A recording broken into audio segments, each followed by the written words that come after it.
The one-drop rule. It is a highly contentious subject that I don't know if I should really talk about on the internet, but it's fine. Nobody's really watching this.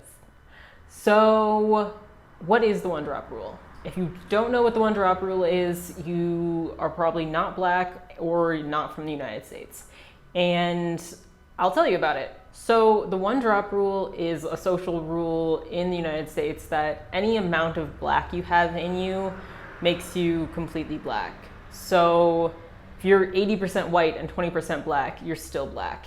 The rule was pretty specific to being in the mix of European white, Black, and Native American. The reason for the one-drop rule was the systematic oppression of Black people. Anyone that was partially Black was considered Black, and that was advantageous not just because it kept more people oppressed, but it also created more slaves, because if someone that was even partially Black could be sold into slavery, then that's just more property for people to sell.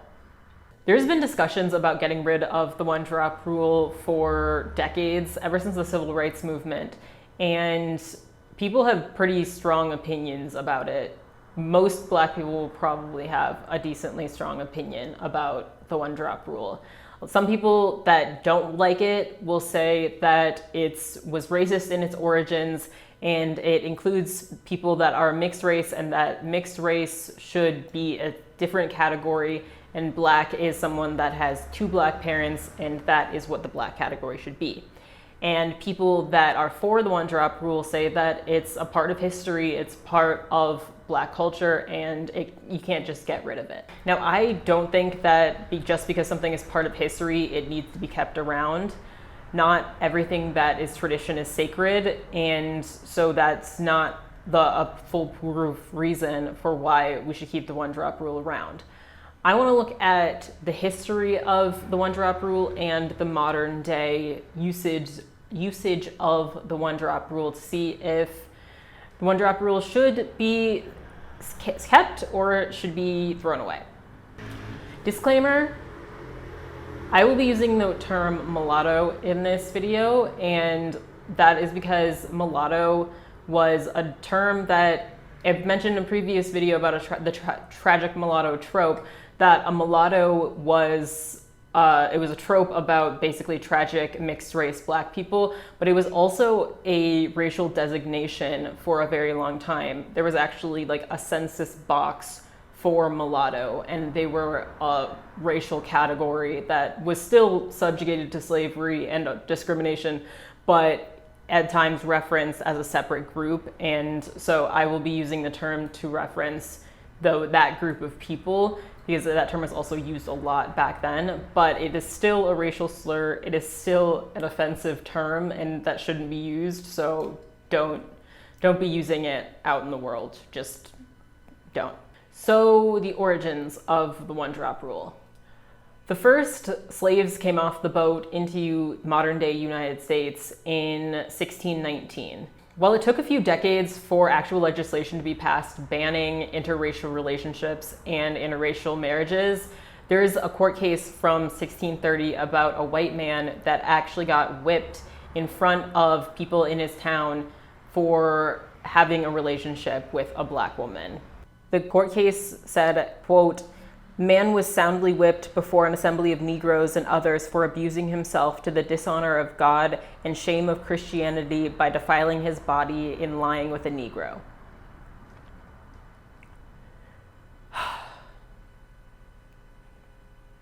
By 1664, Maryland had a law in place banning interracial marriages, and most likely other colonies had similar laws.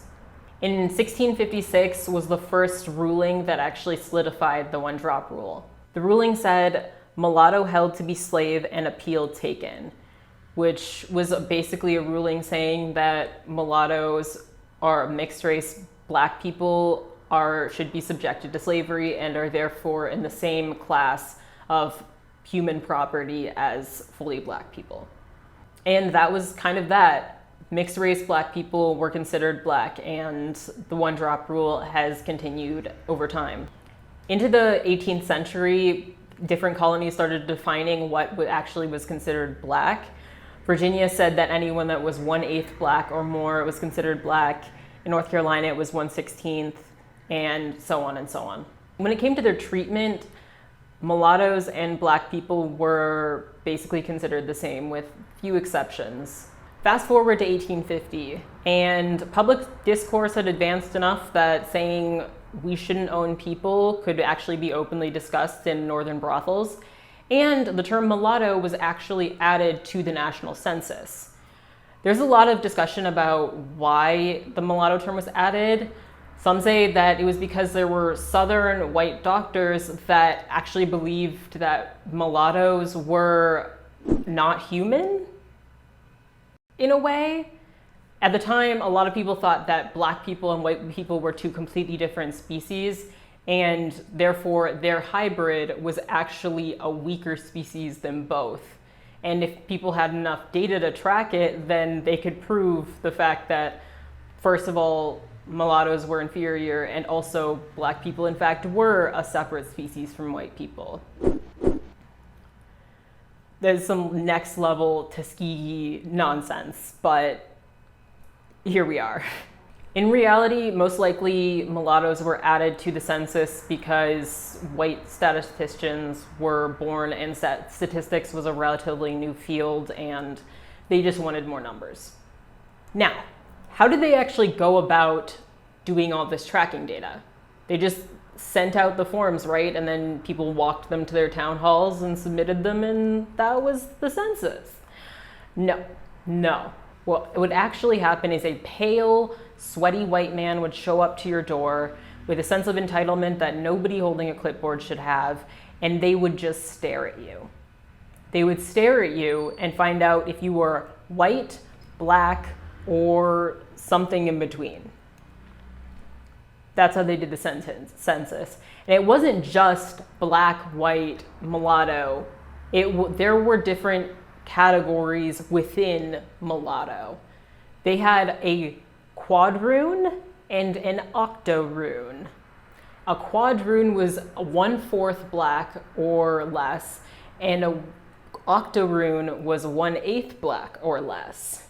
And mind you, all of this was done by just looking at people. They just looked at you and decided whether you were a mulatto, octoroon, or quadroon if they thought you were mixed race. They were like, could you do a 180 turn? We need to check how big your ass is. While this process is obviously very stupid, it highlights two important points. First, race as something that can be self-identified is a very new concept. Up until modern times, you couldn't choose your race. It was something you were given. It was an identity that was given to you, and that decided your social class, how many resources you had, how many rights you had. It wasn't something that was self-identified. And two, people in the United States are very attuned to noticing black features. We literally had people showing up to houses and guessing how much black someone had in them. And even a 16th black was something notable, and that would put you into one of the mulatto categories. So people in the United States are very good at noticing if someone is black. It wasn't just the census takers going around doing this. People as a whole were very attuned to seeing black features. In a previous video I made talking about the tragic mulatto trope, I talked about how mulattoes were seen as sad and tragic characters because they were so close to being white but weren't actually white, and it's an entire racist trope. But a common storyline that was given to the tragic mulatto trope was the idea of being white passing but still knowing you were black and worrying about your white neighbors finding out that you are part black. And that comes from a real problem back in like the 30s, 40s, and 50s of these very light-skinned, mixed race black people actually being kicked out of their homes because people found out that they were actually part black, or people being kicked out of their homes because that land or that area they were living in was designated for white only, even if they had already paid for the home that type of thing. That was a real thing that happened during that time. So you can just see how even, not even be looking black, but just people knowing you were black was a huge problem, and it could result in you losing your home even. So on to the question, should we get rid of the one drop rule? It was obviously created of racism. I think that is very clear at this point, and it is still very much a part of Black history. But it's not just a part of Black history. The entire African-American culture, the entire African-American race was created out of racism. It was created out of anti-Blackness, and so was the one drop rule. We see race today as something that we self-identify with because it's part of our identities and our lived experiences. But like I said, self-identifying your race is a very new concept. Before, we were given it to us, and that designated us as human property. Multiple subcategories of Black were created to identify the smallest amount possible of Black one could have in them. I remember watching about a year ago Simply Nessa's video about Tana Mojo. She talked in her video about the racism she dealt with from Tana herself and her former manager, Jordan. And honestly, looking at this woman, I did not know she was Black when I clicked on the video. I would not have guessed she was Black. Self-admittedly, I've never been great at identifying the one drop rule. I didn't know Mariah Carey was Black till I was like 18. So that's my own thing. But clearly other people could tell she was Black. She dealt with a lot of racism because people could recognize she was Black. She wouldn't be considered Black in most other places in the world, but she is in the United States, and she does have some of the lived experiences of being a Black person. She still deals with racism because of the one drop rule. And I mentioned Nessa and Mariah Carey not to say that mixed race people deal with racism too, but to point out how deeply ingrained the one drop rule is in our country. This woman can identify as Black not just because of the long-standing one drop rule in the Black community, but based on how attuned people are in the United States at recognizing Black features. And this ability was built into the fabric of this country. It started not long after the first Black person came off of the boats. So saying, let's get rid of the one drop rule is almost the same, if not exactly the same, as saying, let's get rid of racism. They're so similar, and they have such deep origins together that in the United States, they can't really be unlinked. And I'm all for getting rid of racism. I think we definitely need to fight against racism, but saying get rid of the one drop rule is not an actionable goal, just like saying let's get rid of racism is not an actionable goal. There's nothing that can be done in saying that phrase. There's nothing that can be inherently solved. There needs to be smaller steps made to dismantle the entire system. But I understand why people say, let's get rid of the one drop rule. It was born out of racism, and a lot of people argue that mixed race people have very different experiences. So as having different experiences means that they should have a different racial category, which there's some validity in that. And there's also the topic of the fact that some very light-skinned people that can claim to be Black and get away with it because of the one drop rule. And I understand how painful that can be to see. The Black experience, specifically when it comes to Black women, there is a lot of pride in being a Black woman. There's so much long-standing pain and trauma associated with being a Black woman, and especially on social media, there's a lot of people that will try to look Black because there's a lot of social capital to be gained in being and having like the exotic mixed race look. But appropriating that struggle and that identity that people hold so close to them is incredibly disrespectful, and that's why it's so hard for Black women to see and why it is so angering for people to see on the internet. When I was first making this video, I was going to make a list of like pros and cons of what would be solved and what wouldn't be solved by getting rid of the one-drop rule. And one of the points I was going to make that was that for Black women, you can't convince a Black woman that her child is not Black. I had a friend that was a fully Black woman, and she always told me that my child is going to be Black.